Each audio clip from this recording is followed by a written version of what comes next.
our amazing, energetic, crazy, and full of life president, Leo Soumya Sanghvi, to explain you a little bit about Leo Club, and then we can kick off. Soumya, the floor is all yours. Hello, Puneet, and hello everyone who is present here today on a Sunday morning this time. Thank you all. Thank you, Puneet, for this amazing introduction, and thank you all of you for joining this webinar and supporting the cause. And special thanks to Arpita Di for being here with us today on a Sunday morning. I am sure that this is going to be a very, very fun event. So yes, about Leo. Leo is an acronym for Leadership, Experience and Opportunity, which means we at Leo or at Leo Club of Bombay Vidya Vihar, we provide an opportunity to experience leadership. Fun, right? And so to start off, I'd give you this particular piece of knowledge, which is Leo clubs are a youth wing of Lions Club. And the very establishment of Lions Club is because of service. In fact, their motto is "We serve," but that is not just what we Leos are restricted to. I mean, of course, service plays a very important, a key role in what we Leos do, but it is not just restricted to that. It is much more than that. As you can see on the screen, there's leadership. It is yes, leadership, networking, fellowship, service, everything. So I start off by fellowship. What exactly is fellowship? Fellowships are certain events or projects wherein we interact, we communicate with people, we socialize, we meet like-minded people, and we make friends, we make memories for life. And trust me, Leo Club of Bombay Vidya Vihar always comes up with banger fellowship events. And Masti Ki Pathshala, which just happened last month, was a proof of that. So yes, fellowship events are fun, and we at Leo Club of Bombay Vidya Vihar have a membership strength of 100 people, almost 100 people. We're at 98.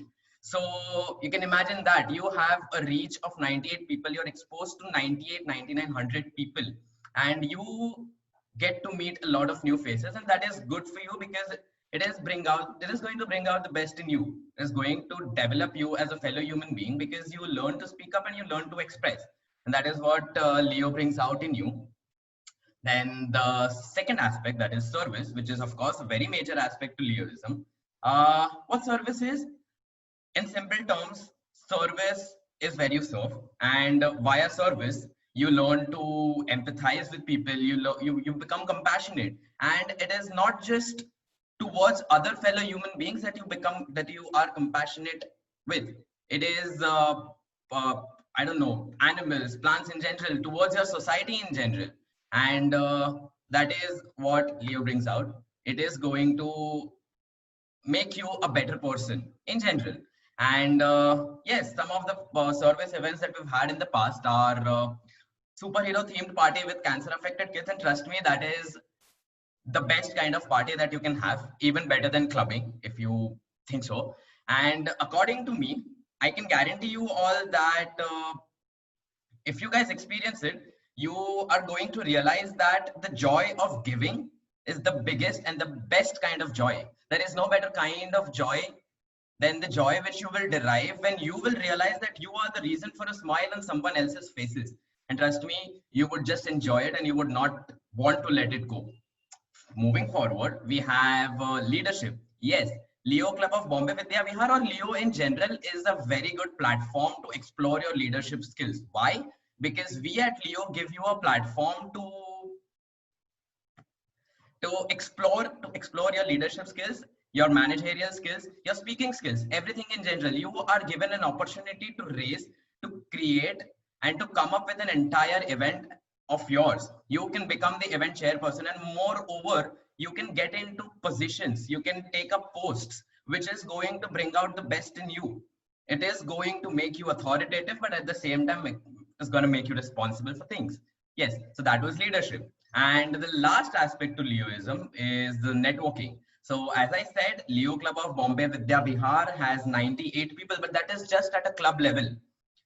Over and beyond that, several clubs together make up a zone. Several zones together make up a district. 3 districts together make up a multiple. And in all, in the entire multiple, we have more than 1600 Leos. Yeah, you heard it right. So you have a reach, you have a viewership of more than 1600 people. So let's say that you have a particular hobby or a talent, or even let's say a particular kind of a business that you wish to promote, that you want people to notice. Then Leo, trust me, is the best kind of platform that is going to provide you with the resources to, yes, of course, promote your event or promote your business, your skills, your talents, and going to get you viewers. So yeah, that is more or less about Leo. And yeah, I'm Soumya Sanghvi, your current president for Leo Club of Bombay Vidya Vihar this year. And I welcome everyone, each and every one of you, for this beautiful session. It is going to be extremely insightful and extremely helpful for all of you all. Thank you. Over to you, Puneet. Great, thanks, Soumya, for such an amazing introduction about Leo Club. And guys, this is not just one Leo Club. There are so many Leo clubs in our multiple. There are almost 51 other Leo clubs, and it is because of those clubs and those presidents and those members we can have such a great count today. So huge shout out to all of you guys, because you know, I can see you all. You can see me all. Have a big smile on your face, because it was because of your support we could do this in this webinar. And then there is a special mention for a lot of people, so that you know, all the dignitaries who have helped us you know, make this event be what it is. Manthan Mehta, Shwetang Maheshwari, Anand Deshmane, Akshay Latge, Dipesh Doshi, obviously, Preet Shah, you know, Vinil, Viraj, then Kathan Trivedi, Prakhar Karpe, and all of you guys, thank you so much for being here today and being with us, and also our parent club president, Lion Tarakor. So without wasting any more time, let me tell you a very amazing tip for today. हम लोग आपको दो tip देने वाले हैं. पहला tip है steal करो. Yes, steal करो यार. मतलब let's be a robber. Yes, an NGO is telling you that. Click a screenshot, take your book out, make your notes. We'll be happy to have that. There is no restriction whatsoever. But हाँ, एक छोटा सा restriction है. वो है कि we are gonna just give you a warning rule. That is that, you know, any kind of recording of this webinar is strictly prohibited. The information shared in this webinar does not form any kind of legal opinion, advance of the speaker or the organization. The reason why we are giving you is because today we are going to give you an honest truth. And the second and the most important tip for today is squeeze. Yes, squeeze. हम लोग को whatever, squeeze it out and ask us all the questions possible. We are here to answer all your questions. Make sure all your questions get answered completely. So before we begin, there is some bit of rules that I need you to know. One, that we are going to be doing live polls. So Soumya here, he's going to be putting a link on the chat, and you'll have to click on that link. It'll take you to another window. You have to quickly vote and come back. The reason I have to come back is because we're going to show you the live poll happening. Second is there is an option to give a thumbs up or clap. So if you like what we are saying and you agree with it, please free feel to do it. Yes, Manan, that's how you do it.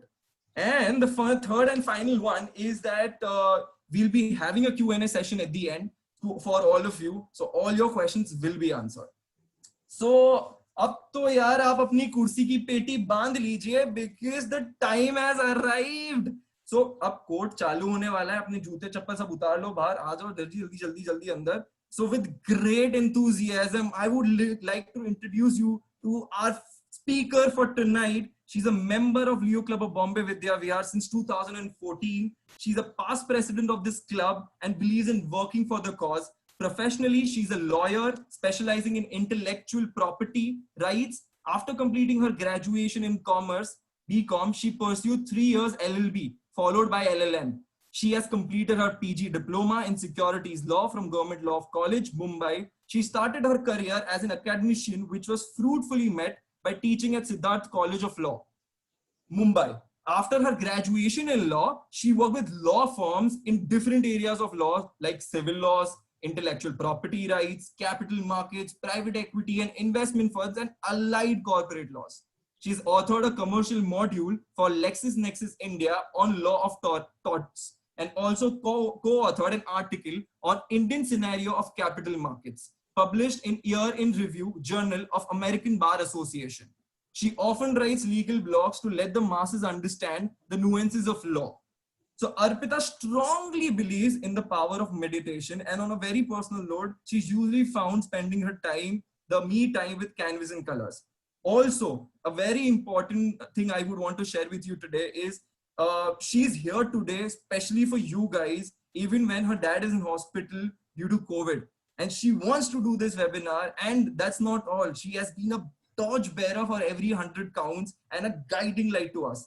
So without further ado, join me in welcoming the advocate, Arpita Kiran Bhatt. Arpita, the platform is all yours. Thank you so much. Firstly, thanks to this club for giving me this opportunity. And indeed, it's a very happy moment for me because I'm here in my own club supporting a cause, and we all are here to make and achieve to make the club achieve the required amount for that cause. So yes, thank you so much for a lovely introduction, Puneet, one of my favorite Leos from my own club. I request if you can please share the screen.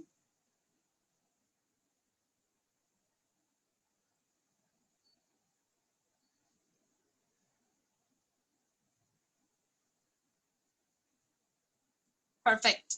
So here we are, know your rights. There's a very simple thing before we actually go ahead on what are rights, what is going to happen today. Am I going to understand what happens in India? Am I going to understand that if I have been the person who is victim of some kind of wrong done to me, how do I sought help? Right? That's the first thing, because we all understand that the legal system in India is a bit complex for a layman to understand on its own. So here I am trying to help you out. But before moving ahead, I think we should, yeah, let's move ahead. Please switch to the next slide. Yes, there's a Latin maxim, ignorantia juris neminem excusat. A very simple meaning of this Latin maxim is ignorance of law is no excuse, and this is the cardinal principle of Indian jurisprudence. So what does this mean? Where does this principle come from? Okay, it comes from Bible. What was the thought process behind this principle? Or let's say, what is the meaning of this principle? It means that today, if a person commits theft, which is of course prohibited and a criminal offense under the law, and tomorrow that person is produced before the court of law, the person cannot look at the judge and look at the advocates and say, I didn't know that theft was a crime. I mean, yes, because of this principle, ignorance of law is no excuse, which applies to all the citizens of India. You need to know what your law is. You need to understand what are your rights available under the law. So please keep this principle in mind. And even after we are done with the webinar, my only single intention is that all the participants of this webinar need to have that inquisitiveness to know what is the law of my country. I don't want anyone out here, any participants, to be fooled or just to say, oh, I'm sorry, I was not aware what are these basic law or basic rights. So let's move ahead with our first poll. Okay, so Soumya will be sharing the link, and I will be sharing the screen so that you all can see what is happening live. And the poll has started. Oh my God, yes. I already have 2 people polled in. Okay. I request everyone to please participate in the poll.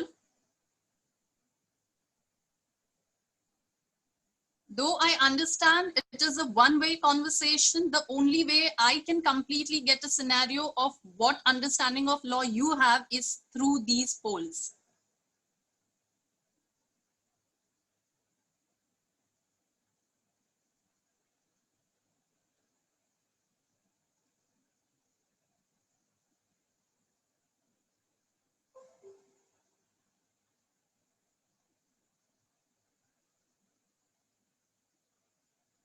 All right, looks like our audience knows it already. Quite a lot of them do.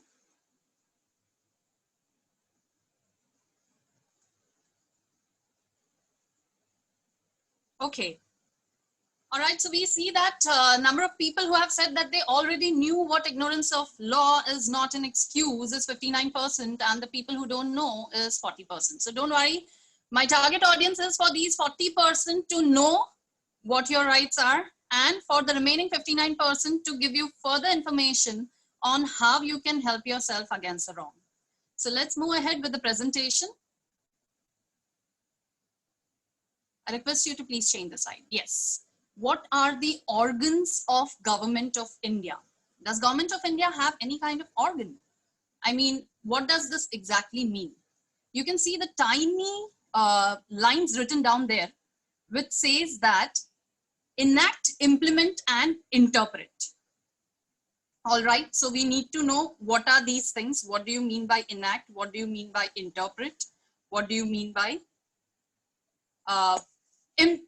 implement, right? So the very first thing out here is, can we move to the next slide? Yes, the three organs of the Government of India, the Union government, is legislative, executive, judiciary.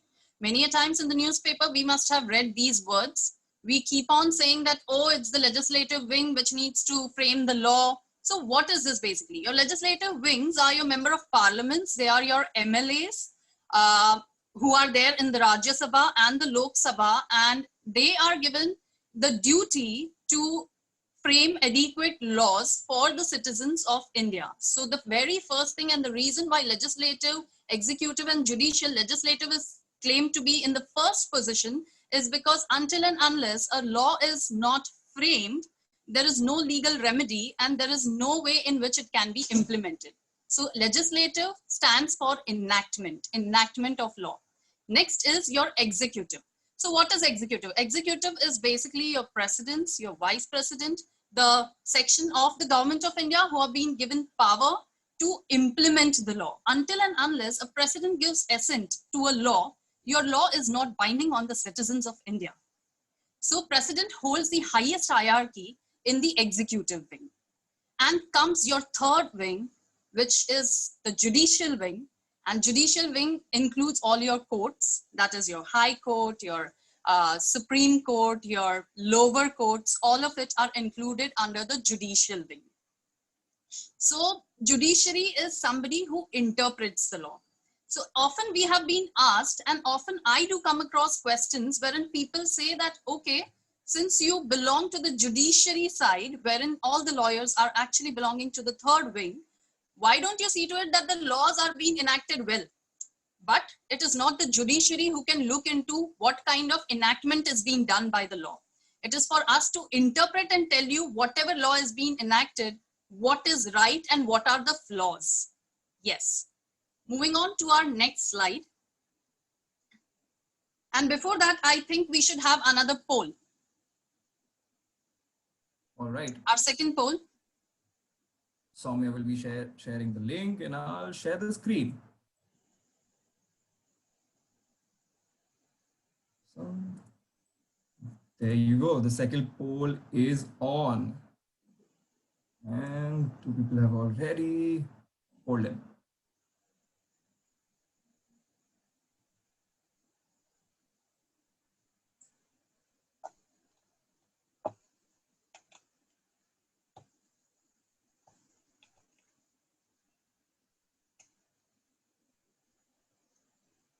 Okay, that's great. I'm quite happy to see the way the polls are going.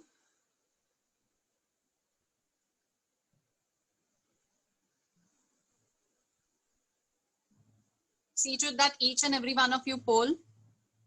Don't do it the way we do exercise our right to vote.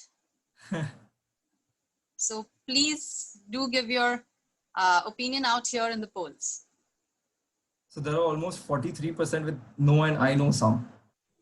Okay, great. And we have 57% who already knew which are these three wings. Well, that is a very good thing. Amazing. Okay. Great. Okay, I'll be closing the poll now. Yes. And this is it.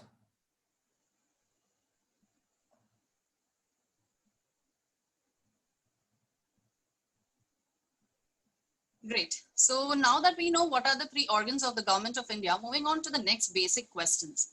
The reason why I'm taking these basic questions first, and then we'll understand how we use them when it comes to any wrong that is done to us. What is the Constitution of India? I think ever since we were in schools, we were aware of we, the people of India, having, and the preamble of the Constitution, which is the basic thing which all of us are aware. We must have said, read hundreds of times, but let's just understand what is the Constitution. Can you please change the slide? Great. Constitution is a living document. Why a living document? Because if you are born in this country as a citizen, the very first document, the very first piece of a legislation which applies to you is your Constitution of India. It is where the birth of your rights and duties takes place.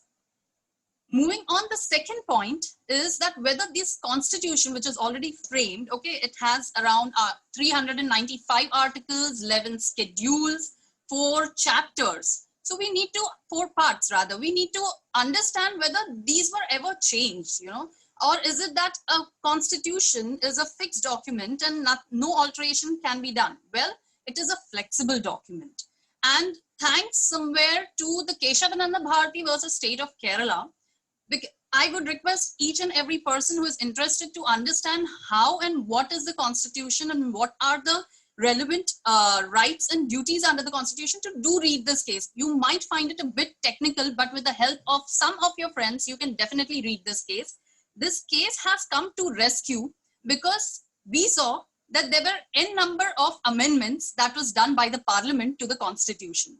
Now, when the draftsmen happened to draft the Constitution, they had certain set of structure in mind, and that was your basic fundamental rights for the citizen of India. So because of this case law, it was said that though there can be amendments done to the Constitution, the basic structure of the Constitution of India shall not be changed. And you see the 2 Constitution of India documents side by side in that PPT. The very first one, as in it's a preamble, and that left side preamble was before amendment and the right side was after amendment. And if you can relate, I can give this example. One of the celebrities had posted on their Instagram and Twitter account the old Constitution of India, and she was being trolled for it. And later on, she had given a clarification for the same.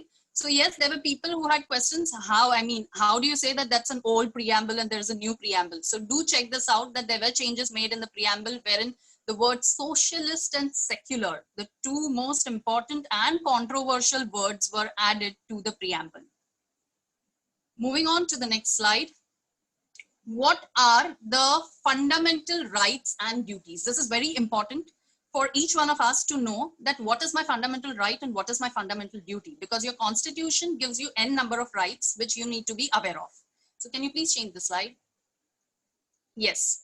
These are your fundamental rights, right from right to equality, right to freedom, right against exploitation, right to freedom of religion, cultural and exploitation rights, and right to constitutional remedies. This entire circle gives you your fundamental rights. Out of this, if you ask me which are the most important ones, because to be honest, to remember all the fundamental rights is a bit difficult. Okay, then I say this 3 articles which are said to be golden triangle. Article 14, which is your right to equality. Article 19, which are your freedom, the various 6 rights that are being given under Article 19. And your Article 21, which is your right to personal life and liberty. Your Article 21 is one of the most important articles of the Constitution of India. So under 14, the principle is very simple. If I am a citizen of India, I cannot be treated in a biased manner. There is right to equality. So each and every citizen needs to be treated equally. If there is any kind of bias, then they can obviously go approach the courts and bring it out to the notice. The second thing is your Article 19, the 6 famous, ideally it was 7 earlier, but now it is 6 after an amendment that was done to the Constitution. The 6 basic fundamental rights. You must have often heard people saying, oh, this is my right to freedom of speech. I can speak whatever I want to. Yes, that comes from Article 19. That's where your freedom of speech rests. Then comes your right to peaceful assembly without arms. So can, 10, 25, 30 people come together, have a peaceful assembly, and, you kind of tell each other what is to be done. All right. So yes, that is allowed under the Constitution of India. No one can stop you saying that, okay, you're 10 or 15 people and you cannot really come across, or you cannot really come together. But in COVID, please remember, in COVID, don't apply this article and don't just go out and start having parties in anywhere, in your complexes, in your society, anywhere. All right. To form associations or unions. So yes, that is again your fundamental right. You can go ahead, you can form unions. So many times we keep seeing that unions are restricted in many of the companies also. They say that whenever you happen to come into the employment of a company, they make you sign a document saying that you will not take part in any kind of union activity or not be part of any of the unions. Well, even if you sign it, it is ultra vires the Constitution, because under Article 19, you have been granted certain kind of rights. Then comes right to move freely throughout the territory of India. Again, COVID is an exception. Please note that because of COVID, yes, we were not allowed to move freely from one state to another. But apart from that, in normal situation, under normal scenario, you can move anywhere in India. You can travel, you can explore the country. All right, then comes, your point number F was deleted. It was basically to acquire, hold, and dispose of property. So this is no longer a fundamental right available with you because it has been removed by the Constitution. To practice any profession or to carry on any occupation, trade, or business. Yes, so today I want to be a chartered accountant. Can somebody stop me from being a chartered accountant? I want to be a lawyer, I want to be a solicitor, I want to be a doctor. Can somebody stop me? No. Under the law, as well as under the article, under the Constitution, no one can stop you from practicing any kind of trade or business. Although we have these 6 rights with us, there is one proviso to it. What does proviso mean? Exception. Of course, you can't be getting everything all together. There has to be an exception, and that exception is for the state to exercise reasonable restriction. Hence, in COVID, you saw that the moment within different states were stopped, the reason being it was for a larger public good. And that's when they exercised that right. All right. So that's your fundamental rights. Right to freedom of religion gives right to minorities to practice their religion. Right against exploitation is that you cannot have child labor. You cannot have trafficking of human beings. Yes, selling and buying of human beings, that is not allowed as per the Constitution of India. Then cultural and educational rights. You do have various cultural rights, like you can have your festivals being celebrated and you cannot be stopped from doing that. Also, there is one important thing, that is your Article 21, which I want to again highlight, which is your right to life and personal liberty. Why this article is important is because many a times we also, I'd like to quote a very simple example. You see the celebrities and the news reporters running behind the celebrities, trying to capture their photographs while in public, fine. But while they are not in public, these people try and capture photographs. Of course, it is infringing their Article 21. They also have right to life and personal liberty. So that is your Article 21. And there was right to education that was introduced in your Constitution, which I feel is one of the finest changes that was done in the Constitution. Because of that article, it is said that each and every child from 4 to 14 years has to have an education. That's a compulsion. So that means your school education is compulsory. College, we see number of dropouts, but at least the school education has to be compulsory. So moving on to the next slide. Yes, here comes your fundamental duties. So fundamental, of course, you are given rights. There are people who talk about rights, but we never come across people who are concerned about the fundamental duties. As in duty ki koi baat kabhi nahi karta hai. You can never come across people who say, oh, my fundamental duties are, infringed. I mean, fundamental duty is your duty. You have to do it. So what are these duties? It is to abide by the Constitution. Whatever is there in the Constitution, you need to follow it. And you need to respect your national flag and national anthem. You remember there was a case few years ago when in cinemas, people were asked to stand up for the national anthem, because if you don't stand up for the national anthem, it's a kind of disrespect. So yeah, it's your fundamental duty. Okay, then to cherish and follow the noble ideals which inspired our national struggle for freedom, which of course we keep seeing in the various festivals and the moments that has been done by various states. To uphold and protect the sovereignty, unity and integrity of India. Perfect. To defend country and render national service when called upon to do so. Okay, so tomorrow if India actually calls you upon and says that, okay, listen, India is in need and so citizens or so and so people need to come out and they need to help their country. So it's your duty to do that. Okay, to value and preserve rich heritage of composite culture. So to preserve the heritage, the Indian culture, which is said to be the richest culture in the world, that is your fundamental duty. To promote harmony, spirit of common brotherhood amongst the people of India with various religious background and all. This is where I think this fundamental duty is not performed by all the citizens of India. Because of that, we see a lot of communal rights happening. And I believe that each one of us should follow this fundamental duty in specific. Then comes to protect and improve the natural environment, including forests, lakes, rivers. So yes, that is your fundamental duty, to take care of your environment. You can't just go around and say that, okay, I'm going to throw this here, I'm going to put waste here. So you see citizens doing that, right?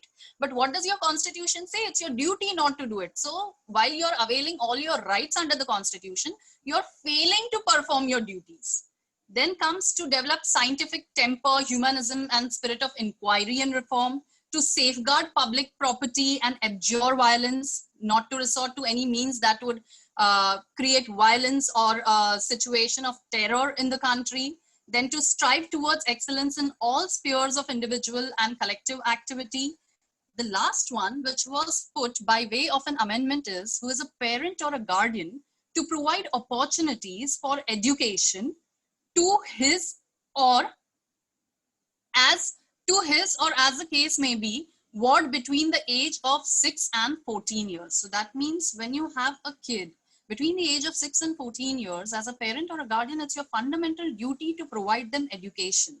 While you have a fundamental right of education, it's also a fundamental duty to provide them education. So that was our fundamental duty. I request you to please change the slide. What are the forms of laws in India? All right. So what are the different laws in India? I believe it's a basic structure that we need to clearly understand out here. Can we have our next slide, please? All right. These are the three basic structure or forms of law in India: criminal law, civil law, and writ. What is your criminal law? Your Indian Penal Code, your Criminal Procedure Code, your Indian Evidence Act. All of this you must have read in newspaper, or you must have heard some person talking about it, or many a times you hear cops speaking this language, and the lawyers, of course, because these are the three pillars of your criminal law. It's under these laws that you get to know what is the crime, how it is to be proceeded against, and what are the sections again under which you can actually prosecute and put a person behind the bars. Okay, the second is civil law. Civil law is a huge giant. There is Civil Procedure Code. So you saw Criminal Procedure Code, you heard Civil Procedure Code. So what is it? These are the procedural laws. If you're going to the court of law, if you're going to a court for a particular crime, these procedural laws, they have to follow. Okay, and in civil law, yes, like I said, there are approximately 100 acts, which includes your personal laws as well. That is, it includes your Hindu Marriage Act, it includes your Indian Succession Act. Now, it includes your Special Marriage Act, it includes your Parsi and Christian Marriage Act, it includes all of it. And so that is for the civil law. Then comes your writ. Okay, very interesting. What is writ? It sounds also very interesting. So writ is basically a right that you can exercise. You can go to the Supreme Courts or the High Courts and file a writ in a case where you as an individual are affected by some kind of wrong done by public authorities, or some kind of wrong that you see is infringing your fundamental rights. So there are total 5 types of writs, and it is the courts, these 2 courts in specific, who have the power to issue directions to various authorities. I hear many a time people saying that, okay, listen, this is the law, this is what the authority or the government department should be doing, but it is not doing so. And that is a wrong that is happening to me. So what do I do? That one of the ways out is to file a writ. before the High Court or the Supreme Court. But yeah, you need to be very careful. If you happen to waste the time of High Court or the Supreme Court, you'll be slapped with a fine. So that is also quite a good amount, not way too heavy, but yeah, you'll be slapped with a fine. So you need to be careful of that. So these are the three pillars of the various types of law that are there in India. And I think we can have our next poll. All right. I'll stop sharing the screen. Soumya will share the link. I'll share the screen. Going to the third poll now. And it is open.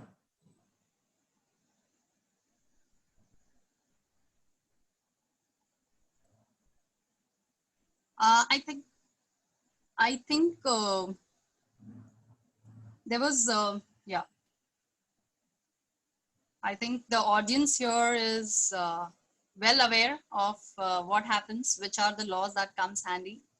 Quite happy to see this. But people keep voting. I think it's important for us to understand what are you aware of, what are you not aware of. Okay, guys, so you can start voting through the link in the chat.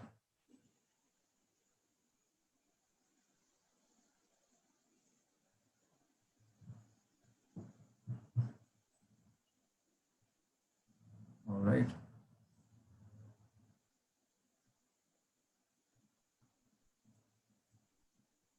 I think there is some technical glitch. They can't see the poll, they're saying. Can you see the screen? Yeah, I can see the screen. It's showing blank screen. I think, is it blank screen or do they have issue with that link? Yeah, I'll share Okay, that screen. they can't see the poll is what they are saying. All right. Can you see the poll now, guys? Issues with the link. Okay, let me share the link again. Here is the link for all of you. Again, I've shared the link. Have a look.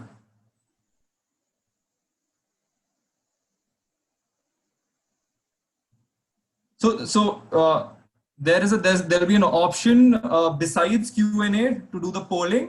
If you're seeing the Q&A now, there'll be an option right on the right next to it. You can do that. Yeah, now people are able to poll. Amazing.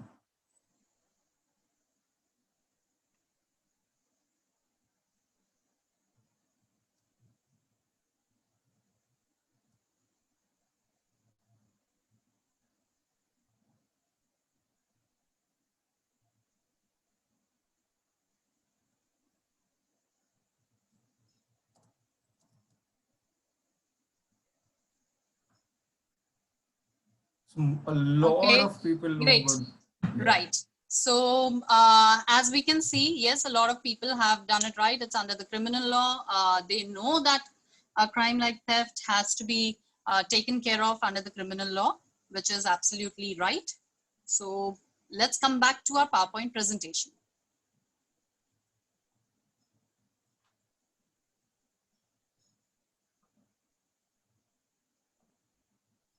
Criminal civil, right? Yes.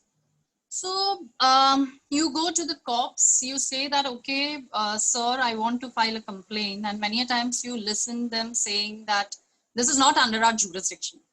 Or there are petitions that are filed in court, or there are complaints that are filed in court. And the first thing which court says is to check the jurisdiction.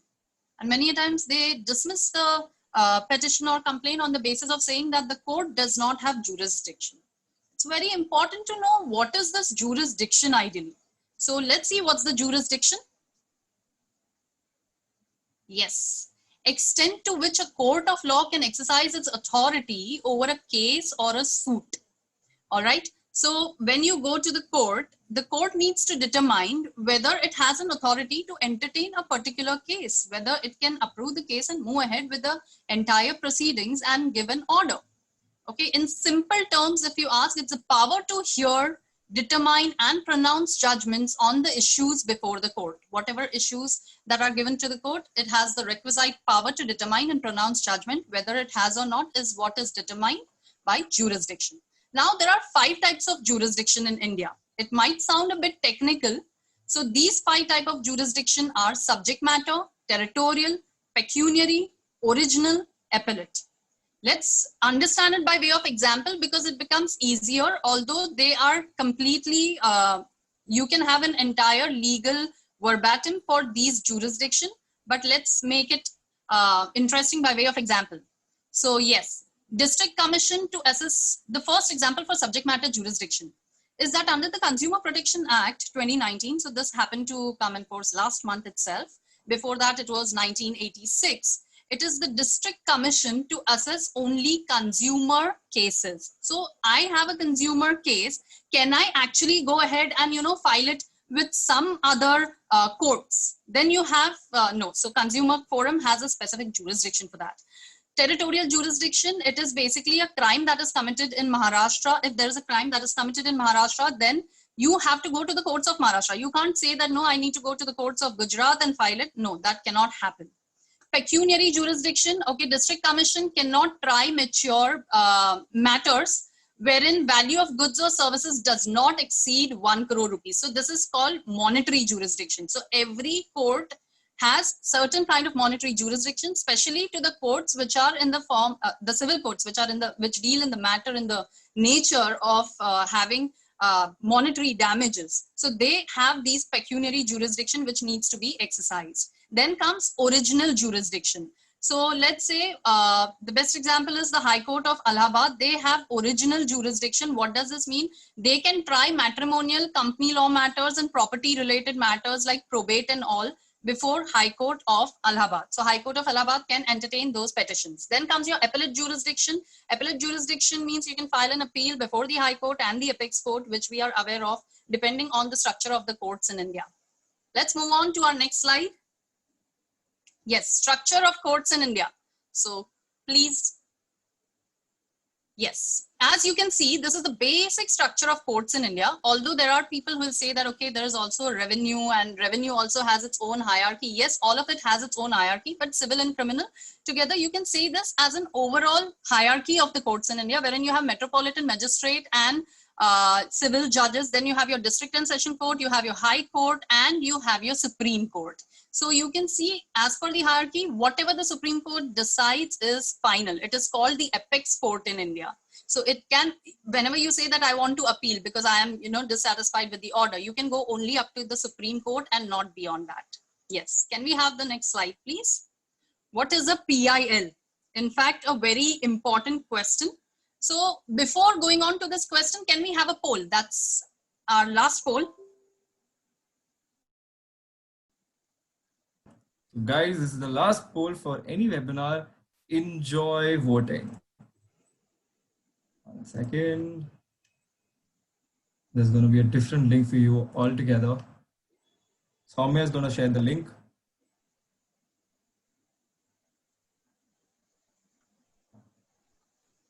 And the poll is on. What is a PIL? Private okay, it's already up. No, there's just one vote. Okay. 7, everybody. Oh, it's a clear winner here.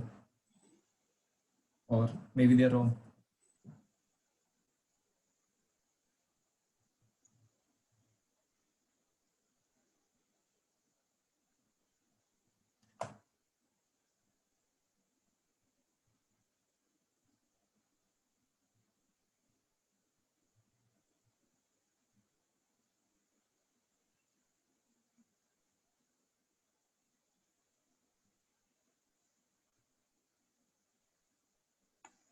Your first option is public interest litigation. So that international is an error out there. It has to be public interest litigation and not public international litigation. Private international litigation or public interest litigation. It's so good to see such a great audience. Absolutely right. Okay, great. So most of the people know that it is public interest litigation. All right, that's quite a good thing. So let's move on to our PowerPoint presentation to understand what is a public interest litigation in detail. Yes. So this is basically a petition that is filed before the High Court or the Supreme Court in India to ask the court to ease out the inconvenience that is caused to you or that is caused to a public at large, not to you. That's the basic distinction between the writ and the PIL. Writ also you file to the High Court or the Supreme Court, but out there you are the affected party and you are asking them to issue writs for you in the form of order. Whereas over here, it has to be for public at large. Okay, this can be filed by a citizen of India. There can be PILs filed in environmental matters. So yes, PIL was very much in vogue and it's still in vogue for environmental matters. And you people should actually Google Mr. M.C. Mehta. He is said to be the father of environmental law. Okay, and he has filed n number of cases in the form of PIL, and one being Taj Mahal case, wherein the Taj Mahal was turning yellow. Yes, the beauty of that Taj Mahal was actually the beauty of the Taj Mahal was actually going down and it was turning yellow. So yes, it was Mr. M.C. Mehta who said it is because of the factories which is located in a particular area, and those factories were asked to be changed. Okay, they were asked to be relocated so that the Taj Mahal does not happen to get tarnished any further.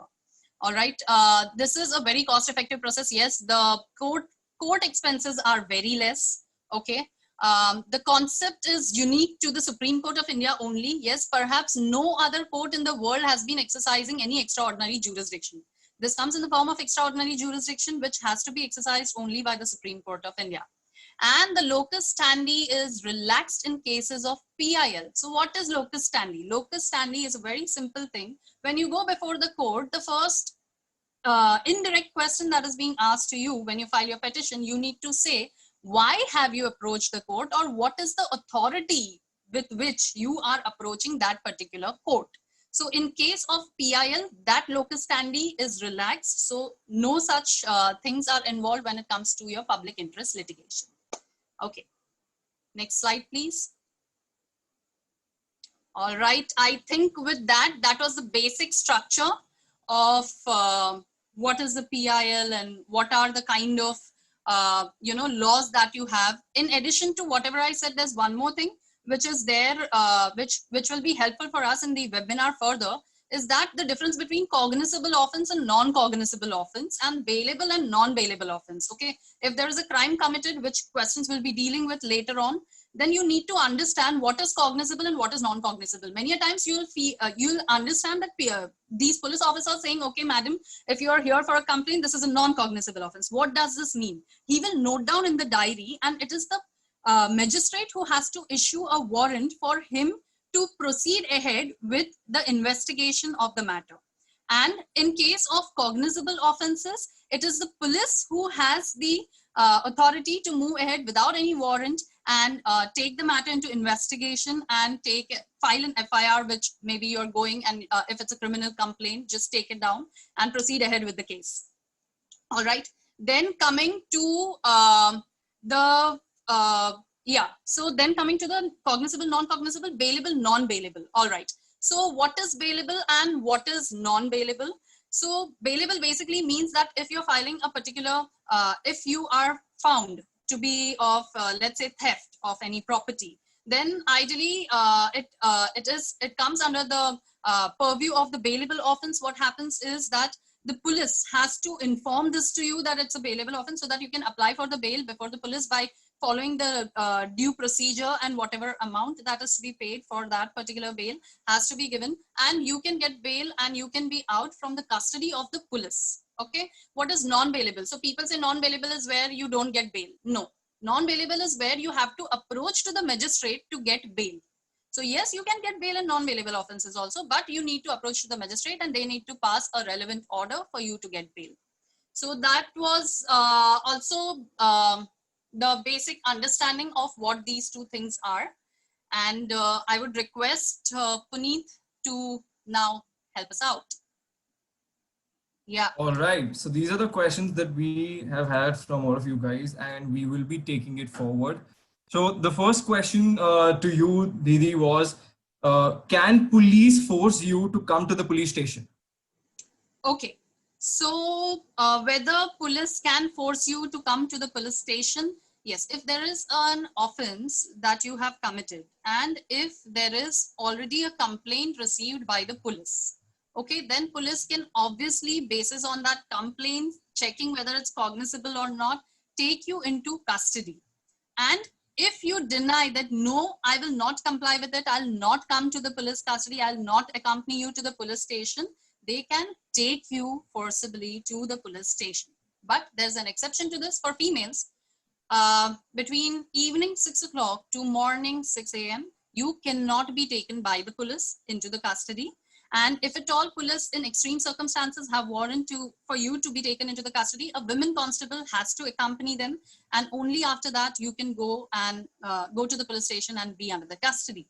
Okay, let's understand as to what does exactly happen when the police forces you and takes you into the custody and there's a matter that is filed against you.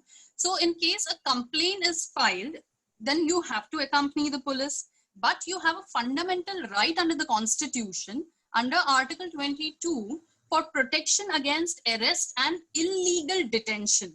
So what does this mean? It simply means that once you are arrested, the first and foremost thing that a police officer has to do is to tell you what are the grounds of your arrest, what in totality have you done for you to be arrested, and also tell you that you have a right to consult your lawyer as soon as possible. So these are the basic things they need to tell you if they take you into custody. Then every person who is arrested and detained in custody has to be produced before the magistrate within 24 hours of taking into the custody by the police officer. That is your arrest. Okay, then what happens once they proceed and they happen to produce you before the magistrate? In cases of preventive detention, okay, there is under the Article 22 also one of the provision that a person cannot be detained for more than 3 months, but there are certain exceptions to this, and these exceptions are given to the Parliament to exercise a particular or to frame a particular law wherein you can be detained for more than 3 months. So that is the basic idea. And then comes your Indian Penal Code. Section 50 of your Indian Penal Code gives an obligation to the police officer to tell you few important things after arrest. One is communicate that ground of arrest for which you have been arrested. Second is to inform your friend or your relative or your family member that you are being arrested, and to inform them as to what they have to come down and they need to make the entry in the registry, which has been register that is being maintained by the police. So that is the second step they need to do. The third step is when a person is arrested without warrant, he shall be immediately informed if the arrest is a bailable offense or not, which I said in the differentiation between bailable and non-bailable. So they need to tell you whether you can get bail in that particular offense, or whether you need to go and, whether it's a non-bailable offense and take it from the magistrate when it comes to the bail. So the person is also entitled to right to free legal aid. What does this mean? Of course, there is an economic line for this free legal aid to be availed by an individual. Hence, you need to understand that if you are from an economically lower category of the society, then you can avail the free legal aid, which is available for you with the help of the police and the government. So that is the answer to your point number 1. Great, that's great. Quite informative. I didn't know a lot of the fact. Okay, so on to the second question, and a really interesting one too. What is an FIR? How to file an FIR? Who can file an FIR? And what is the remedy available if a police doesn't take an FIR? Okay, great. FIR, as you all must be aware, is First Information Report. That's the full form of an FIR. And your FIR is a very important document because it is the first point wherein all the incidents that has happened in a particular crime will be recorded by the police in writing. Okay, so that's the reason why FIR is important, and basis that the judicial process is done further. So hence the information stated in the FIR should be absolutely right to what has happened. Okay, and if at all there are people with malicious mind who happen to go and just file the complaint for the sake of it, if you're filing anything that is false, all right, then you can be prosecuted against under the Indian Penal Code. So you cannot file false complaints just for the sake of it, just so that you can show some power to XYZ person. No, that is absolutely wrong. Who can file an FIR? Okay, you can file an FIR if you are the person against whom the offense has been committed, you know yourself about an offense which has been committed, and you have seen the offense being committed. In these three circumstances, it is you who can go and file an FIR. One is you have to be affected by it. Second is if some of your family members or relatives, you see there are domestic violence cases wherein on behalf of the girl who is going through domestic violence, the family member files a complaint. Yes, they can do it because they are seeing, they are being witness to what is happening to their daughter. Okay, and if you have seen some offense that has happened, maybe in your neighborhood or somewhere, you have seen what has happened, then you can go and you can file an FIR. Okay, then what is the procedure for filing an FIR? Okay, FIR procedure is laid down under the Criminal Procedure Code. All right, and over there it says that when the information about commission of a particular cognizable offense is given orally to the police has to put it down in writing. That is the first thing which police do. That's why they always keep that FIR page ready, and you go and you give them information and they start filling up that hard copy. Okay.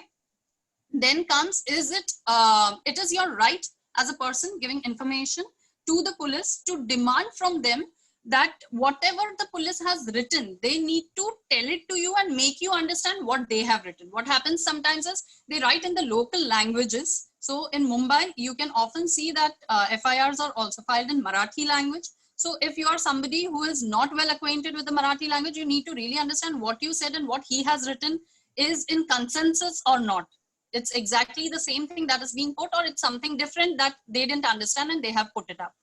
Okay, then once the information has been recorded by police, it must be signed by you.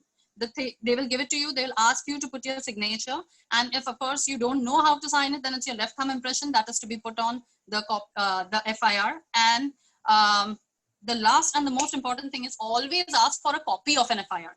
Okay, when they are making the FIR, the original stays with them, but the copy is given to you.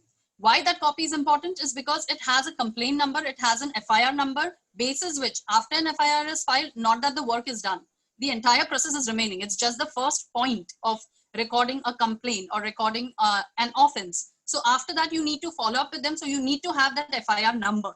Okay. I think what all components should be there in FIR, if Puneet can help us see a website, because there is also an option available that you can file an online FIR. Right. All right. Soumya will be sharing that in the chat box. You can have an access to that. Correct. Please save that, guys. I have already. You guys can view the link in the chat box. Right. Over there, there will be various heads like your name, your address. So online complaint can be filed on that website, which is being shared by Soumya. And you can, of course, offline is an option that is available to you, but not just because of COVID. Even before COVID, there was an option to file a complaint online. And you can follow up, you will be getting the same kind of copy, you will be getting the same kind of number for those complaints filed. Okay, then how to give the information of FIR to the police? Very first thing which I said is no false information. You cannot simply build up the information and say that, okay, I think I'll say this, I'll say this. Whatever has happened, you have to say it in exact. It is not a kind of story or a movie story that you're telling to your friend and you'll add a bit more suspense to it. You cannot do that. Over here, it's a crime and you need to say what exactly has happened. You cannot turn around the facts. You cannot play around with it when you're giving an information to the cop. And never be vague. Always be specific. If X has happened, if theft has happened, it is one person who has done it. Say one person. Don't randomly say that, yeah, there might be one or there might be two. I saw one, but I don't remember. No. You have to be very strict. Yes, presence of mind is something which is very important whenever a crime happens, because all these things will be asked to you again and again, not just by the police, but once the proceeding starts, there'll be same questions which will be turned around and asked to you just to check how right you are. Okay. Then comes the last part. Right. What is the remedy available if a police doesn't take an FIR? Okay, we have a lot of time seen that people go to the police station and they say that this is the thing that has happened and I want you to file an FIR. And they say that police is telling us that they can't take up an FIR. So now what do I do? Firstly, you need to understand whether it's a cognizable offense or a non-cognizable offense. If it's a non-cognizable offense, then of course police will not file an FIR. They'll ask you to route it through the magistrate, the court. Okay, but if it is a cognizable offense, then police, if in case you have seen a crime happening or something has happened to you, the police should take a note of it and file an FIR. And again, they can't give you a reason that it is not under my jurisdiction. You go to other police station and file an FIR. No, they have to take it up. And if it is not under their jurisdiction, then it's their duty to transfer it to whosoever, police station under whose jurisdiction it happens. It is there. So, right, let's say still they say that, okay, we are not going to take up an FIR. What do I do then? The first step I do is I write to the superintendent of police. Okay, you have to write it down saying that what has happened, where have you gone? Always ask for the person who is saying that, no, madam, no, sir, we cannot take an FIR. Always ask for the name of the person. They always have a name tag put up on their shoulders. So you can check that and remember and note down that name. You can put those things in the letter that you're sending to the superintendent of police or to the deputy inspector general of police or to the inspector general of police and bring the complaint to their notice. Okay. You can file a complaint also to the metropolitan magistrate or the court that is having a jurisdiction in the matter. All right. And you can, if at all, the last way out is if they are not taking up an FIR, go to the Human Rights Commission, go to the State Human Rights Commission or the National Human Rights Commission and tell them what has happened and why they are not ready to take your FIR. Trust me, one of these three methods and they will take up an FIR, your complaint will be lodged, your offense will be recorded, and yes, ultimately you will start and your way in the process of justice. Yeah, so those are the answer to all these questions. All right, moving on to the next question. Also, guys, your questions would be answered by the time we answer each question, so you can wait to ask your questions a little bit towards the end. Third one. So this one is, what if a boy harasses a girl and takes her naked photos or morphs her photos to mix with naked photos? What is the remedy and what should she do? Ideally, clicking a photograph of maybe, see these incidents, where does it happen? It primarily happens maybe in a relationship that has went sour. Okay, just as a revenge or just as a mechanism to harass the girl, these acts are done. There are case laws, there are incidences which we have also witnessed wherein we understand that the reason, the entire intention is to harass the girl. Okay, sometimes such kind of photographs are taken, sometimes they morph it, okay, with the normal photographs and put somebody else's face, somebody else's body, and they put it out in open. How do you harass? You have to put it out somewhere so that you are harassing a person. I'm not saying how do you harass, but I'm just trying to make you understand that what happens in harassment. All right. So over here, this entire crime is taken, it's a cyber crime. It comes under the cyber crime whenever there is morphing involved. When you're, editing the photographs and putting it out on social media or on various websites and trying to tarnish the image of the girl and trying to affect her modesty. So it is also an offense under the Indian Penal Code, under the Information Technology Act, right from your section 67 to 67A, B, your 66E, all these sections, they will cover all these obscene photographs and any obscenity that is being done in the form of morphing or naked pictures. So the first thing there is one more additional thing which you need to keep in mind, that is defamation. Ultimately, first step is to go to the cybercrime, get these photographs off the websites, okay, or off the place wherever they are being circulated, mobile phones or wherever. Okay, then the cyber cell division, the cybercrime division, they will check as to where it originates from and they will investigate the matter. All right, you have to file a complaint against these things that has been happened. But first step is to get it removed. Otherwise, what will happen is it's circulated at large and all these processes take time. It takes 2 days, 3 days, 4 days by the time it is circulated outside. So get it removed. And once they are removed, you need to also keep it in mind, it's a defamation. Because somebody has tried to tarnish your image by putting these photographs on website. So you need to take care and take note of that as well and put it up in the complaint that you file. So this is what happens if somebody harasses you or somebody takes your photographs and puts it out. See, one important thing you need to keep in mind is there are two basic instincts of any human being. One is fight and another is flight. This is not legal, but I need to tell this. I have often seen people in the flight mode. All right. I have seen girls who are facing such kind of issues, but not ready to file police complaints saying, oh, it will be out in public and our image will be, our reputation, our family, all of it. All of it is already tarnished. Okay, you need to understand this because it's there outside, it's there with the public. You don't know how far has it been circulated. So it is a fight mode that one needs to put it out.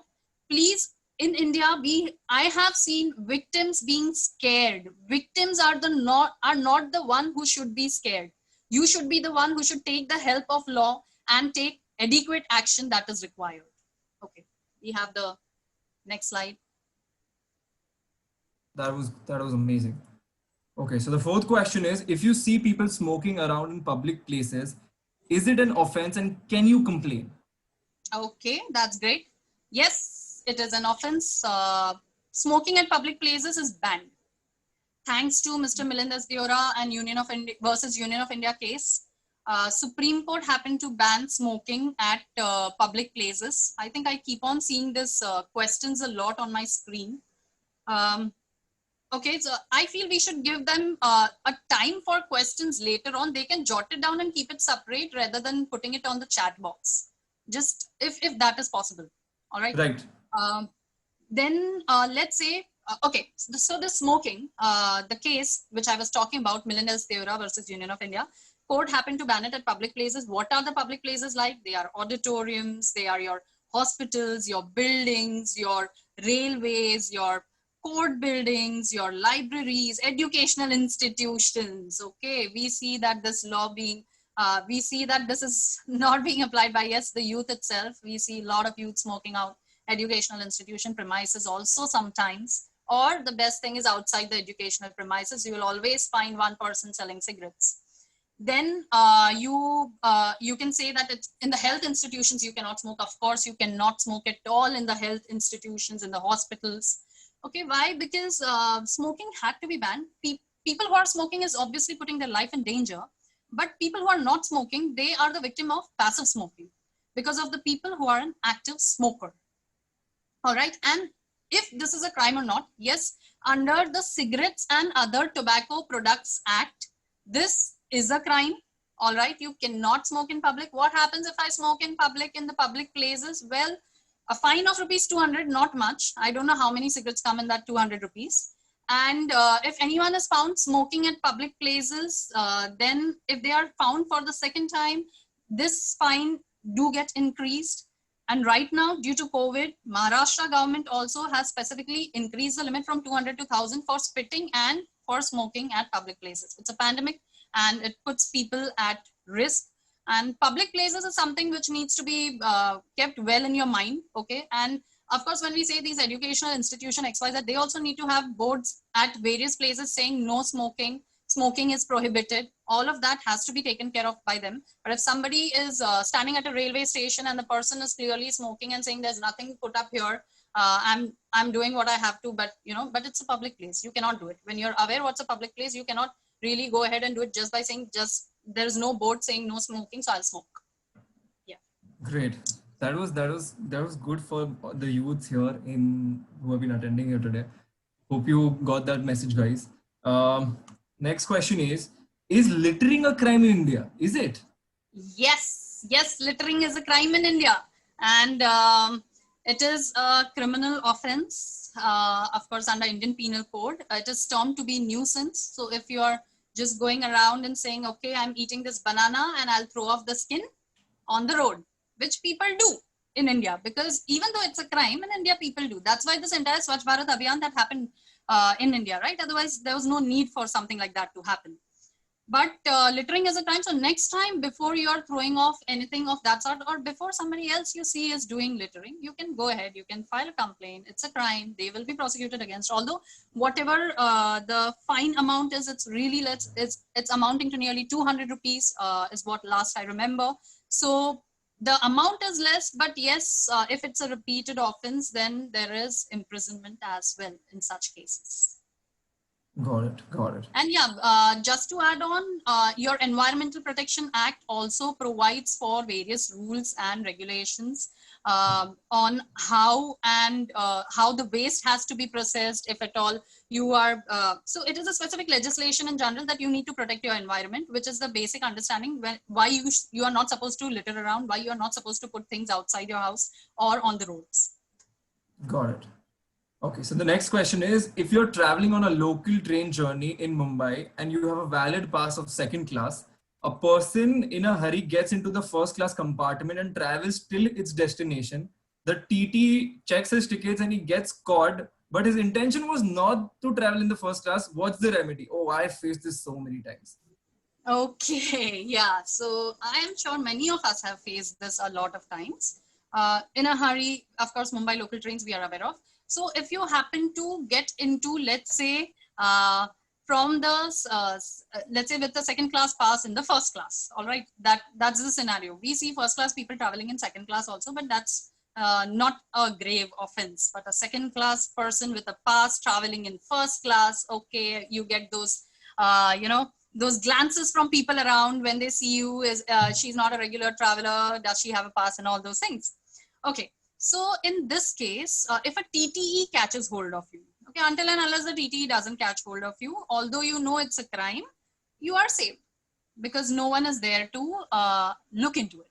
So there are people who boast, अरे मैं गलती से first class में चला गया, but कोई बात नहीं, किसी ने देखा नहीं, तो फिर मैंने फिर final destination पे ही आके उतर गया. If you do that, अगर गलती से आप first class में चढ़ गए हो, your immediate step that you need to take is in the next station, you get down and you get into the second class compartment. You might have to miss a train, but that's okay. But there are people who say that, "Arey, it was just a matter of 4-5 stations, so I traveled in first class only, it was empty." Okay. Then you see that TTE has got hold of you, TTE asked you for the pass or the ticket, and you understood that you have committed a crime. So what can you do? Of course, it was not your intention, but it is a crime. All right. Although you were not aware of कि मतलब मैं ऐसा कर सकता हूँ, नहीं कर सकता हूँ, and all those things. So TTE in such cases can charge rupees 250 as a fine plus the ticket charge of whichever class you were traveling in. Okay. And beyond that, let's say if you say, I don't have the money, I cannot pay that, what do? They give it to the railway force, RPF, and they are the ones who will collect this amount from you. It goes, you'll have to go and appear before the court as to why have you committed the crime. And yes, that'll be there'll be a minor offense, but it's something which not each one of us should face. So the ideal scenario that TTE has the power of a magistrate and he can impose fine on you. And when he imposes fine on you, it's your obligation to pay that fine. Oh my God, that's really helpful. Okay, so on to the next one. We know that you have done a lot of voluntary activities in Mumbai during the 2012 Nirbhaya case. Many girls are harassed and molested in India. What are the laws that come to rescue under such crime? And yes, I think this is really important. Okay, harassed, molested, raped, all these things we see in newspapers. We do read about it. Nirbhaya case was one thing in 2012, wherein we saw how grave this offense is. It was a wave that happened. So let's understand whether it's an offense. What are the laws? There are a plethora of laws. Your first primary law is your Indian Penal Code. Your Indian Penal Code terms it as an offense to outrage the modesty of a woman. And if you do that, there is an imprisonment as well as there is a fine, as in it's an either or option. And of course, it's an offense and you can be prosecuted against. Apart from that, rape is a grave, I would say it's a grave crime. And for that, you have term of imprisonment of as good as, 10 years, not good, I would say as long as 10 years. And 10 years, sometimes you feel that it's not even long and you feel that there should be more term for such kind of offenses that is happening. Nirbhaya case was an exception, and we saw that justice happened. Justice was delayed, but it wasn't denied.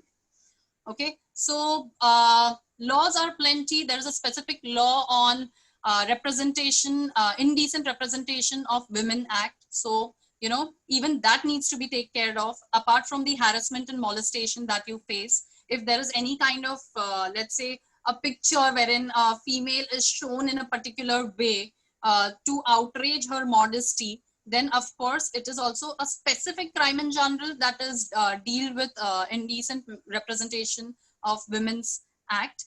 So all of these, there are laws, there is everything in place, but there is always one more root cause problem, that is the victim who are on the fight mode and the flight mode. So yes, you can go ahead, you need to complain. If you see that the victim is not ready to complain, you as a relative have a responsibility to tell the victim how grave the offense is, and the victim, you should kind of tell the victim to go ahead and file a complaint. If the victim doesn't, then yes, even you can file a complaint on behalf of the victim. You need to make this sure. Yeah. And Got it. All right. So on to the next question. Can anyone click your picture without your permission? Any damn stranger on the road? And if you find someone doing that, what should you do? well, I know this incident quite well. So out of the one of the experiences shared by some of the people, when you are in the profession, you come across such kind of experiences. So there was this one girl whose photograph was being taken. Firstly, you know, it's very difficult to understand that your photograph is being taken without permission. How do you know who takes the photograph without permission? A stranger, correct? So how do you understand who is taking your photograph? While you're walking, you're either on phone, you're with your friends, and you don't pay attention. It's very important while you're walking to look around what is happening. So what happened with that girl is there was a stranger who was clicking her photograph, and while she was walking, and she understood that somebody, of late people have this habit of putting a phone like this, so you're unable to know whether they are scrolling the phone or they are clicking your photograph. But she saw there was an iota of doubt. She went ahead and then she moved behind to check what has happened, and she saw her photograph being taken in an indecent way. The photograph was taken only this much, only below the neck and up till your stomach. That's it. So you understand the intention of the person who is taking the photograph. All right. And the worst part is when these people, when they get caught, they go to the police. Many a times you see that they kind of influence the police that, you know, this wasn't, I just clicked it by mistake. I was doing something else and this happened. I mean, clicking a proper picture only of that particular frame is not a mistake. So if you find somebody doing this, first thing, go to the police, complain. There is a very first and foremost thing. Yes, it is an offense in India. No one can click your photograph without your permission. And if somebody is doing it, then that person needs to be prosecuted against. And it's a very grave offense that there is an imprisonment term that can be imposed on the person, or there is a fine that can be imposed on that very person. So please take care of this. And along with this, I would also like to say stalking. Stalking was another thing that is faced by many young girls in India. And they kind of ignore it. Many a times they are harassed. There are people who stalk them, but they say, whom should I say? We are worried, you know, whether to tell our parents or not. What if we are misunderstood? Yes, that is the first thing that they say, that what if we are misunderstood? As parents, it's your responsibility to trust your child, first thing. Second, if somebody is stalking them, you need to tell them that you are there for them and go ahead and file a complaint against the stalker, because even that's a crime under Indian Penal Code. So please take a note of that. And there is a voyeurism section, that is your section 304 and 305, I'm sorry. And under that section, you know, it is said to be most dangerous section, because a person can be proceeded against. And also at the same time, if the offense is termed to be grave, then there is no bail that is available in such circumstances. So yeah, that is what you can do. First thing is, don't be afraid if somebody is clicking, and before that also be observant when you're walking on road to see who is clicking you. Otherwise, never will you be able to understand that your photos were clicked and it's just out in the public. Perfect. That's really nice. That's really nice to know. Okay. So on to the 9th question. There are incidents wherein a person is in an extreme state under emergency. Let's say he has a cardiac arrest.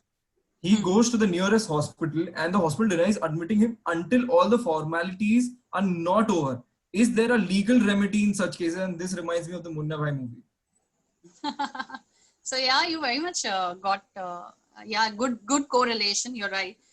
Yes, none of the hospitals can deny you on the basis of saying that until and unless you don't finish the formality. If a person is in a very severe stage, let's say somebody has a cardiac arrest, like we have quoted in the example, or somebody has met with an accident.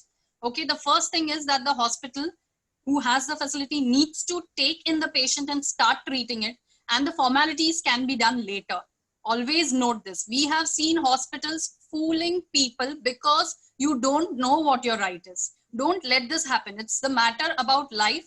Today, there are certain hospitals, we see in COVID what is happening. There are hospitals who are minting money in the name of business, and humanity is gone and drained. We understand their business model, but this is not something that should be done by hospitals. And let's say, I also observe a lot of cases of late which says that, okay, if you give us the report that the patient is COVID negative, and this has happened in my locality itself, that we will admit the patient, and they delayed the formalities. That's why the patient was suffering from a cardiac arrest. She got taken to another hospital by their family because they wanted to save her. The other hospital admitted her without asking for any COVID reports, and she ultimately passed away because of the delay in that time. So you need to take a note of this. If they deny you, tell them it's an offense under the Indian Penal Code. Your section 304A can also be charged on them because their act has caused death to a person. Just because there is no paperwork done, just because you are not paying that security deposit amount, which is exorbitant, you can't tell a person that we can't admit the patient inside the hospital. That is absolutely denial of their own right under the Constitution of India, and it is a crime. So this needs to be taken care of. And additionally, also, there's one more thing that happens many times. That patient is, admitted by the hospital, the treatment starts, but the treatment is given wrong. There have been cases, negligence, yes, you can say, but medicine is one such field where negligence is not a mistake. Okay. So medical negligence is also a crime again. And thanks to the Jacob Matthew versus State of Punjab case, it was declared that criminal negligence can be charged to the doctors. However, there are certain preventive measures for the doctors. They cannot be immediately taken into the custody. And yes, they do have certain benefits because we see that people also falsely file complaint against doctors. Recently, even I had read it in the newspaper that just because a person passed away in COVID, the patient's relative happened to slap and happened to trouble the doctor to an extent that he didn't perform his duty well. Of course, we all know how deadly COVID pandemic is. I have personally experienced it in my family, so I know how it is. But you can't go out and you can't just simply show your anger by hitting the doctors. Then you are committing a crime. Please note that. Understood. Okay, on to the next question. If a female employee working in a company is asked for favors from his senior, and when she denies, she's threatened that her employment will be terminated. What can such female employees do? Well, this happens a lot at many places. First thing, just before this judgment had come, everything was done under the Indian Penal Code. Thanks to the judgment called Vishakha versus State of Rajasthan, it laid down the guidelines for the workplace to follow in order to prevent sexual harassment of females. Basis those guidelines, the state happened to pass a law known as Prevention of Sexual Harassment of Women at Workplace, the POSH, as the acronym goes as POSH, POSH. So if a female is being asked such favor and she denies and they are threatening that they will terminate, unko nikal denge wo pure office mein se, if they don't do it, then they need to have once you file a complaint under POSH, they need to have an internal committee which is to be formed, which includes a female member from their office also, and an external committee which is to be formed. There are people who are working under POSH. They are working in close contact with the government and helping out all these corporate females who are facing this issue, or let's say even females who are working in any organization. So there's one more catch here. If a maid that comes to my place and she is working, and what if she is sexually harassed? Okay, there's no workplace. No, there is workplace. When she's coming to your place is the workplace, and she can also prosecute against you in such kind of law, except for the fact that there won't be any internal committee because it's a family who is here. All right. So that's your basic act under which you need to prosecute. There are victimization also that happens. There are instances wherein people say that false complaints are being done by females. I do highlight this point also, that yes, females in the name of threatening the seniors say that I will file a complaint saying you have asked me to give you such a kind of favors. So that is wrong on the part of female, and that is also an offense. So please take a note of it. Only when such kind of thing has happened, understand what and how it has happened, and also proving it becomes difficult. Remember, when such committees cross-question you, ask you things, if there are only 2 people involved in that scenario, proving it is very difficult. And let's say if there is some third evidence or some third witness, that witness working in the organization will, sometimes they are also threatened saying that your employment will be terminated, so they don't open the mouth. So such offenses happen. You need to take care of what kind of evidences can you have. Yes. All right. So on to the 11th question, can a citizen approach courts directly? What are the ways to do that? Yes, of course, citizen can approach the courts directly. I already told you, you have your PIL in place wherein you can go directly to the court. You have your writ in place wherein you can go directly to the court, file the various 5 kind of writ orders that is to be done by the court. You have your consumer forums. If you are affected by a consumer complaint, then you can go to the forums, or which is now known as commissions. So consumer commissions and district commission, national, state level commission, national level commission, and you can file your consumer complaint out there. So yes, there are ways wherein you can directly approach the court and you can get your justice. Got it. On to our second last question. If a family member touches you in a way that's not right, there are instances in newspaper where we see that a family member sexually exploit girls within the family. What is the remedy available for that victim? So this offense also gets covered under your Indian Penal Code, section 509 of the IPC. Preferably, the first thing is to send a notice, as in to bring it to the notice in such circumstances. Then go ahead, file a complaint, be it family members or be it an outsider. The crime doesn't change. Even if it's a family member, you can prosecute against them. The only thing is, in all the criminal cases, criminal cases in specific, because it affects human directly. That doesn't happen with your civil cases and your corporate cases in specific. The mental balance needs to be taken care of, because there are people who say that no, they are relatives, how can we go? You know, there is this emotional content that is involved, that we can't go, we can't file a case, entire family's name will be out in public. So you also have a law for that, wherein you can say that our names cannot be out in public, it cannot be given in newspaper. So they change the law.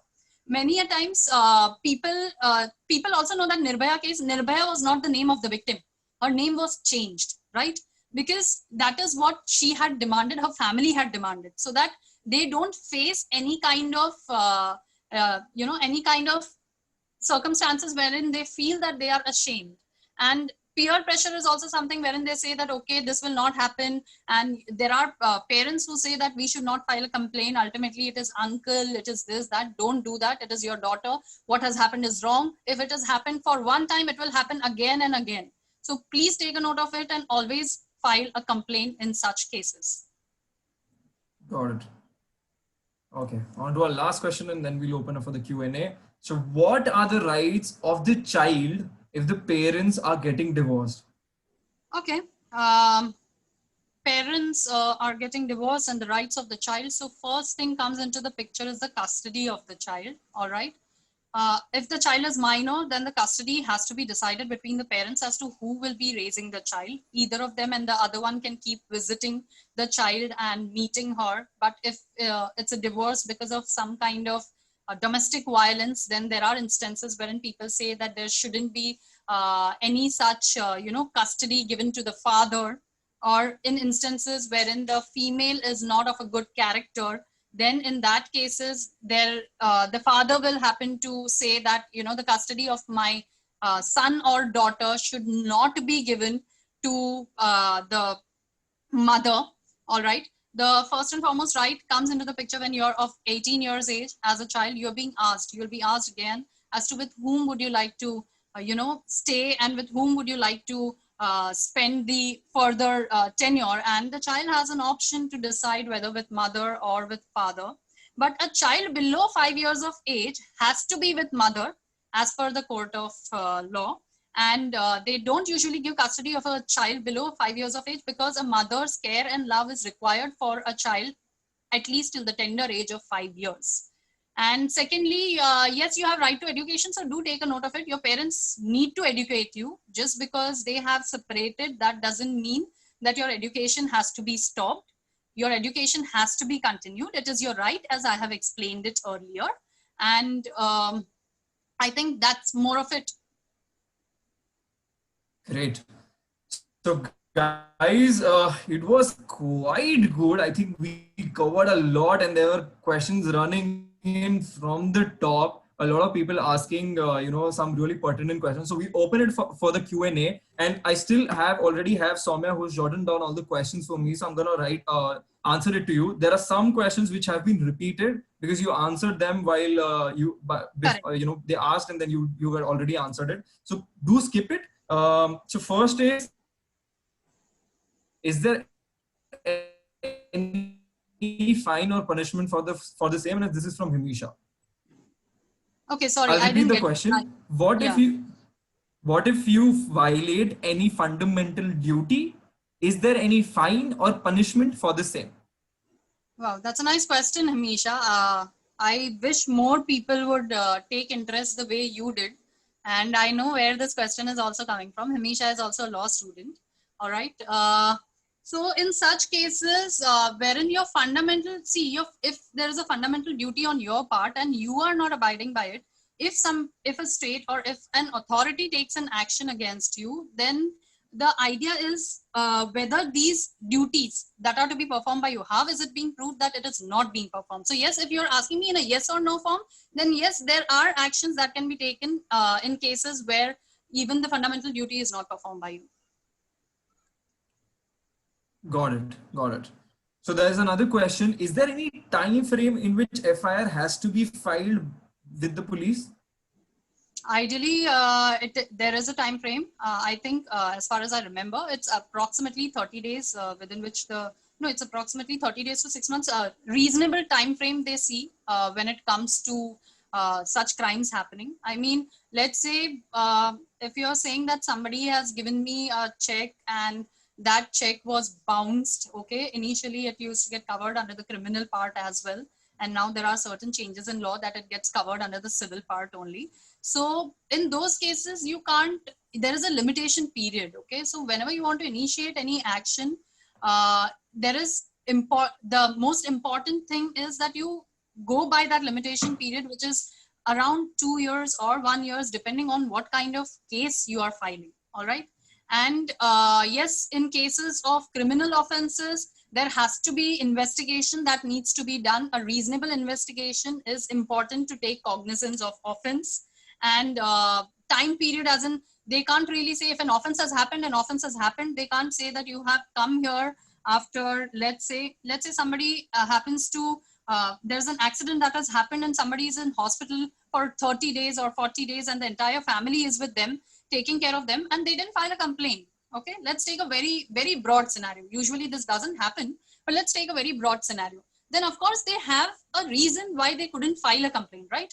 Because they were going through that entire trauma. The patient was recovering, and once they recovered, they thought that, yeah, there is an action that needs to be taken. So in such cases, police cannot say that, okay, listen, 40 days ho gaya, now abhi hum log complaint nahi lenge, abhi ye pura expire ho gaya. There's nothing like that. Understood. Okay, so then there's another question so it's related to FIR. Does it have any impact while going or applying for a government or national service job if the person's name appear in FIR as a complainee? Complainee. Okay, yeah. Yes, if you apply for government jobs, all right, they will make you sign forms. There are n number of forms that they make you sign. And per se, it shouldn't affect them, or it shouldn't be a criteria for them to hire you or not hire you or dismiss you or something. But they need to know what is the case, and you have to disclose the details to them if that is their as in, since it's a government body and since it is involving with employment, you need to disclose such cases to them.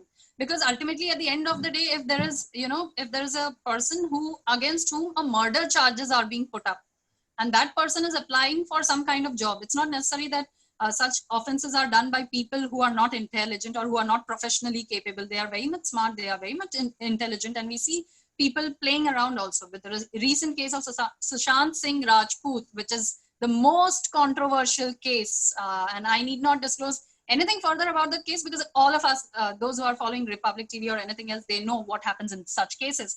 So yeah, if you ideally see, then you have to disclose it, but basis that they cannot really say that we are terminating your employment, or until and unless there is a direction that's been issued and the wrong is being proved. Got it. Okay. So then the next question is, it's regarding the obscene question. If anybody is taking a photo of yours, if the victim is filing a complaint against the predator and the police is asking obscene questions to the victim itself, which maligns her dignity, can any action be taken against the policeman itself? And this question is by Ayushi. Okay. Yeah, Ayushi, good to see this question coming from you. And she's Leo Ayushi, right? You're right. Yeah. So as per this question that you said, now see, it's very difficult to understand when there is certain crime that has happened of this nature. And if you go to the police and police says, "Inhone kya kiya, madam?" Okay, and you say, "Inhone gandi photo khichi," they will ask you, "Gandi matlab kya khichi, madam?" Okay, so you will say that, "Sir, inhone na wo mera matlab yahan se aise photo khicha." If they are unable to understand what you're trying to say, they will go in detail of what that crime is. And that time they are not asking you obscene questions. They are trying to understand that how effective or how true is it that this crime has happened. And you need to tell them that, "Sir, itne portion se photo liya." Be confident and tell them, because that has happened. You have seen it. "Sir, itne portion se photo liya," which is not allowed. Then they can't ask you, "Itna portion matlab, madam, aap kya pehne hue the? Aap kya kar rahe the?" Such certain details they cannot ask you from. When they see the photograph, they cannot say you, "Madam, ye yahan pe ye kya hai, wo kya hai." They cannot say that. Okay, so that needs to be taken care of. And the simplest thing you can do is, somebody took my photograph, "Sir, it should be there in his phone." Even if you delete it from your gallery, the photograph gets saved in another location which police is aware of.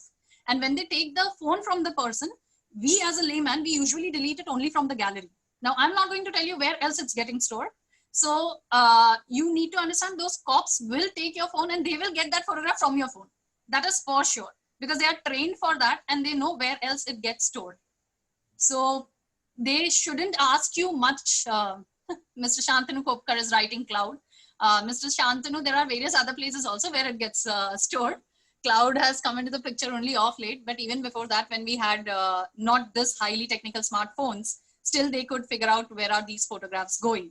So yeah, that's completely what happens, and they cannot read.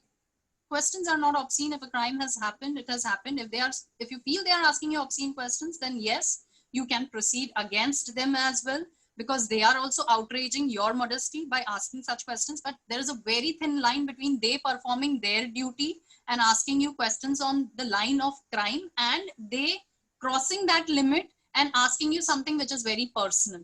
You need to understand this difference. Got it. Okay, so then there is one question that is specifically for men. So I would like to take that up, but it's from Vaishnavi Shetty. She's asking, there are several acts that protect women's rights, such as 354D, 354A. But what if men experiences these offense? Under what act, or can they file the case? So these sections which you quoted, Vaishnavi, good, it is women specific sections. They are given certain specific sections under which they can be governed. That doesn't mean that men doesn't have right to file a complaint against a female. We have also seen that although there is 498A of domestic violence for female, there are cases that are filed by male, and there have been verdicts wherein male was subject to domestic violence. So even they can proceed against the same Indian Penal Code, wherein there are sections which apply to all the citizens. Just because a particular act doesn't say that this is for, indecency or misrepresentation of a man. That doesn't mean that if they face something like this, they cannot go. IT Act के अंदर अगर तुम्हारी गंदी photo ली जा रही है, तो being a female, if you have certain specific section in IPC, IT Act के अंदर there are general sections.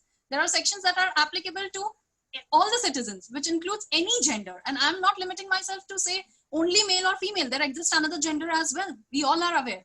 So even they can go and file it against the particular person who commits such offense in the IT Act as well. Got it. Okay. The last couple of questions that we'll be taking up. One is by Vignesh Sharma. He's asking, is a license logically necessary to certify that an adult can drive while they're perfectly driving without acquiring one? License is obviously necessary. Come on.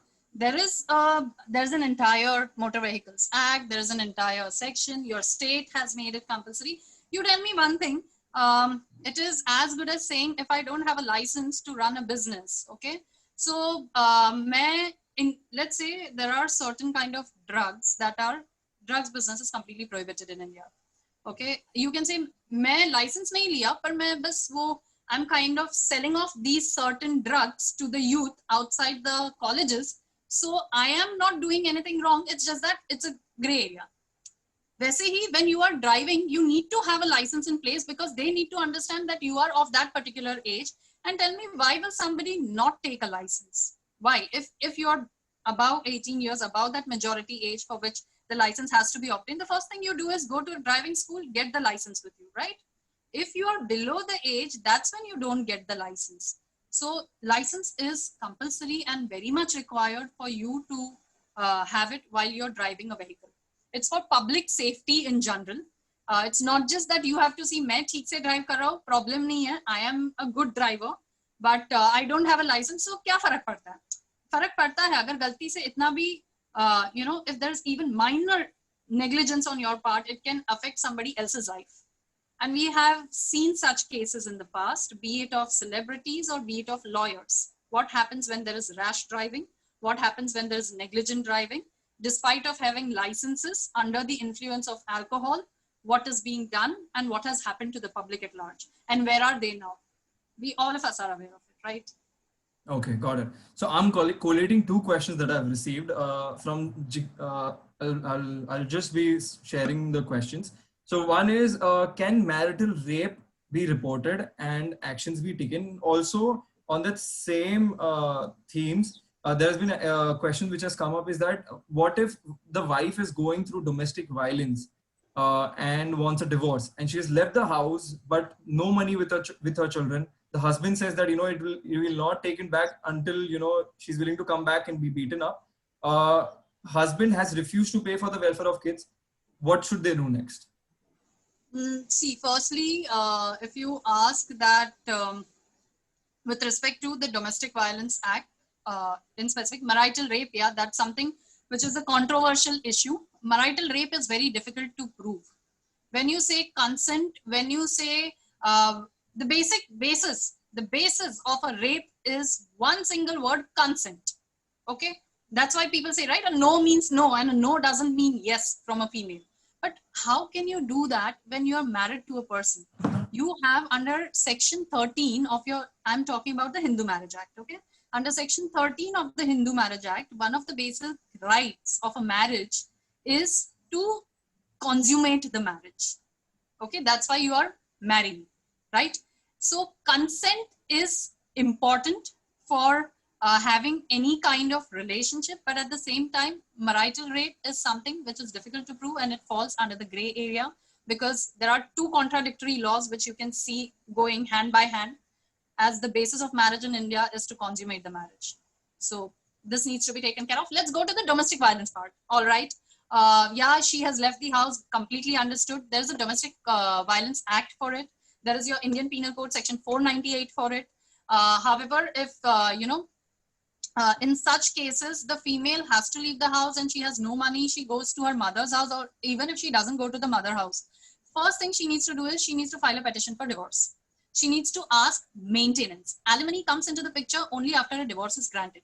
You need to ask for interim maintenance till the time your entire petition is being disposed of.